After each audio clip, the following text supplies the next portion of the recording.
اللہ پر بھروسہ رکھو، اس بچے کی طرح جس کو اگر ہوا میں اچھالا جائے تو وہ ہنستا ہے اور ڈرتا نہیں ہے، کیونکہ وہ جانتا ہے کہ مجھے پیار کرنے والا کبھی گرنے نہیں دے گا۔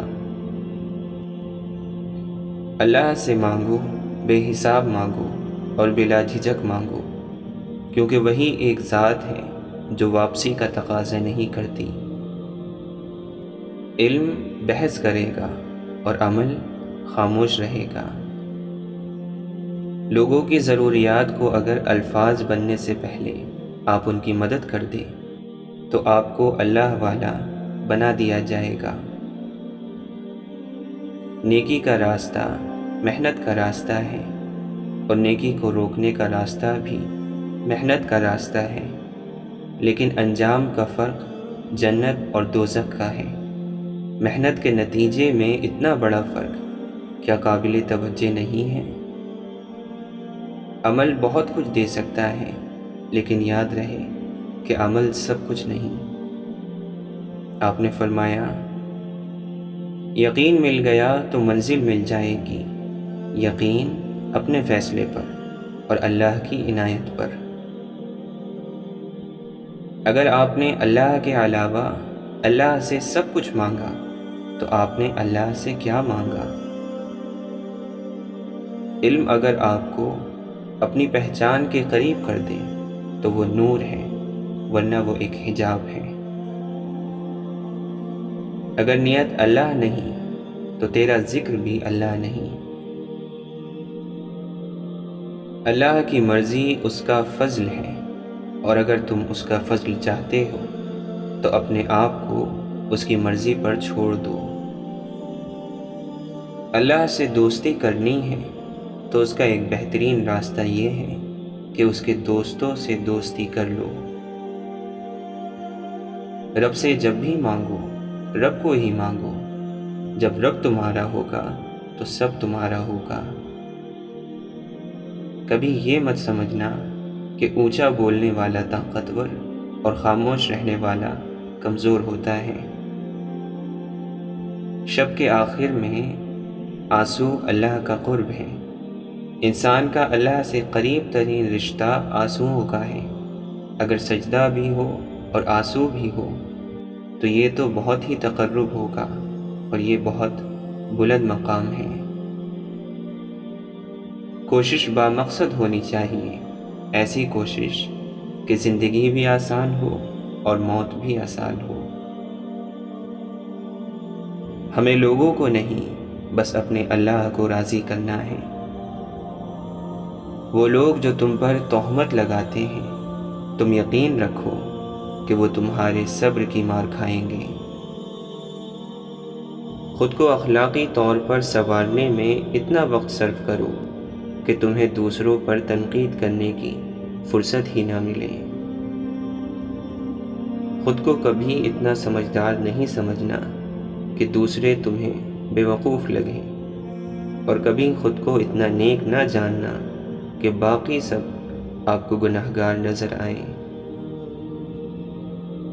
آپ خود ہی اپنے لیے بہترین دلاسا ہیں، بہترین دوست ہیں، بہترین دنیا اور مشکل وقت میں بہترین تھکی جو آپ کو کبھی ہارنے نہیں دیتی۔ اگر انسان اپنی انگلیوں کا استعمال اپنی ہی غلطیوں کو گننے کے لیے کرے تو اسے دوسروں پر انگلی اٹھانے کا وقت ہی نہیں ملے گا۔ اے مومنو، اس دنیا میں سکون کی تلاش نہ کرو، اس زندگی کی تھکاوٹ موت کے بعد ہی اترے گی۔ منافق اور بدتمیز کا فرق کیا جائے تو بدتمیز اتنا خطرناک نہیں جتنا منافق ہے۔ اپنی خواہشوں کو بے لگام مت چھوڑو، یہ باغی ہو جائیں تو حرام حلال جائز اور ناجائز کچھ بھی نہیں دیکھتی۔ جب بھی کوئی دل دکھائے تو اسے صرف اس وجہ سے دل سے معاف کر دو کہ میرا رب بھی مجھے روز محشر میں اسی طرح معاف فرمائے گا۔ کسی نے درویش سے پوچھا، دنیا میں سب دکھی کیوں ہیں؟ درویش نے ہنس کر جواب دیا، خوشیاں تو سب کے پاس ہیں، بس ایک کی خوشی دوسرے کا درد بن جاتی ہے، کبھی حسرت سے اور کبھی حسد سے۔ دھیان رہے کہ روٹھی ہوئی خاموشی سے بولتی ہوئی شکایتیں اچھی ہوتی ہیں۔ ہر وقت طنزیہ لہجہ رکھنے والا اپنا وقار کھو بیٹھتا ہے۔ یاد رکھیے، نفرت کا جو بیج آپ بوتے ہیں، اس پیڑ کا سب سے کڑوا پھل خود آپ کے حصے میں آتا ہے۔ برا وقت ہمیشہ گزر جاتا ہے، چیزیں ہمیشہ ٹھیک ہو جاتی ہیں۔ اللہ نے تو بس انسان کا ظرف آزمانا ہوتا ہے۔ جو لوگ یہ کہتے ہیں کہ آج کل نیکی کا زمانہ نہیں رہا، وہ لوگ دراصل انسان سے نیکی کا بدلہ چاہتے ہیں، لیکن جو لوگ صرف اللہ کی رضا کے لیے نیکی کرتے ہیں، ان کے لیے ہر زمانہ نیکی کا زمانہ ہے۔ بنی اسرائیل کے ایک بزرگ کا ریت کے پہاڑ پر گزر ہوا تو ان کے دل میں خیال آیا کہ کاش اس پہاڑ کے ذرے آٹے میں بدل جاتے اور میں اسے بھوکوں اور محتاجوں میں تقسیم کر دیتا۔ اللہ تعالیٰ نے اس دور کے نبی کو وحی فرمائی کہ فلاں شخص سے کہہ دو کہ تیرے رب نے تیری نیت کی بدولت تجھے اتنا ثواب عطا کر دیا ہے جتنا ثواب اس پہاڑ جتنے آٹے کو اللہ کی راہ میں خیرات کرنے سے ملتا۔ ایمان تو یہ ہے کہ اپنے منہ کا نوالا کسی بھوکے کے منہ میں اس یقین سے ڈال دینا کہ دینے والی ذات نے یہ نوالا اس کی قسمت کا میرے ہاتھ میں دیا تھا۔ اگر کبھی آپ کا دل بلا وجہ ہی بے سکون ہو جائے تو جان لینا کہ آپ کی روح اللہ کا ذکر مانگ رہی ہے۔ خوش رہا کریں، خوش فہمی میں نہیں۔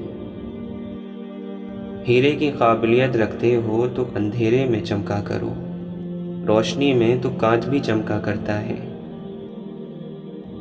نفرت سے بڑا کوئی دشمن نہیں، محبت سے اچھا کوئی دوست نہیں، احترام سے اعلیٰ کوئی صفت نہیں، اور اخلاق سے بڑی کوئی طاقت نہیں۔ ریس میں جیتنے والا گھوڑا نہیں جانتا کہ کامیابی کیا ہوتی ہے، وہ دوڑتا ہے تو صرف اپنے مالک سے ملنے والی تکلیف کی وجہ سے۔ تو آپ کبھی بھی اپنے آپ کو تکلیف میں پاؤ تو سمجھ جانا کہ تمہارا مالک خدا چاہتا ہے کہ جیت تمہاری ہو۔ واصف علی واصف فرماتے ہیں، اپنی مصروفیت کا جائزہ لو، کیونکہ آپ کی مصروفیت گمراہی بھی ہو سکتی ہے اور آپ کی مصروفیت عبادت بھی ہو سکتی ہے۔ معاشرے کے بدترین لوگ وہ ہیں جو کمزور کی غلطی پر شور مچاتے ہیں اور طاقتور کی غلطی پر مجرمانہ خاموشی اختیار کر لیتے ہیں۔ اگر امیر ہو جاؤ تو مغرور مت ہونا، اور اگر غریب ہو جاؤ تو مایوس مت ہونا۔ نمازیں، صدقہ، خیرات کرنے کے باوجود اگر زندگی پرسکون نہیں تو نیتوں کو درست کرو۔ نیت ٹھیک ہے تو سمجھو کہ بیڑا پار ہے۔ انسان کے مقابلے میں اللہ سے تعلق جوڑنا بہت آسان ہے، کیونکہ اللہ دھتکارتا نہیں ہے۔ اس کی طرف ہاتھ بڑھاؤ تو وہ خود آگے بڑھ کر تھام لیتا ہے۔ اللہ تم سے بہت پیار کرتا ہے، تو پھر اس بندے کی کیا حیثیت ہے جو تم سے نفرت کرتا ہے۔ سقراط کے سامنے ایک آدمی نہایت خوبصورت اور اعلیٰ پوشاک پہن کر اور کمال کا حلیہ بنا کر آیا تو سقراط بولا، آپ کچھ بولیں تاکہ آپ کی قابلیت معلوم ہو۔ الفاظ ہی سب کچھ ہوتے ہیں، دل جیت بھی لیتے ہیں اور دل چیر بھی دیتے ہیں۔ حضرت خالد بن ولید رضی اللہ عنہ فرماتے ہیں، خدا جسے تباہ کرنا چاہتا ہے اسے عیش اور عشرت میں ڈال دیتا ہے۔ ہماری اصلیت وہ نہیں ہوتی جو ہم بتاتے ہیں، بلکہ وہ ہوتی ہیں جو ہم چھپاتے ہیں۔ کبھی سجدے کبھی آنسو، ہزاروں کوششیں، لیکن جو حق میں نہیں بہتر وہ رونے سے نہیں ملتا۔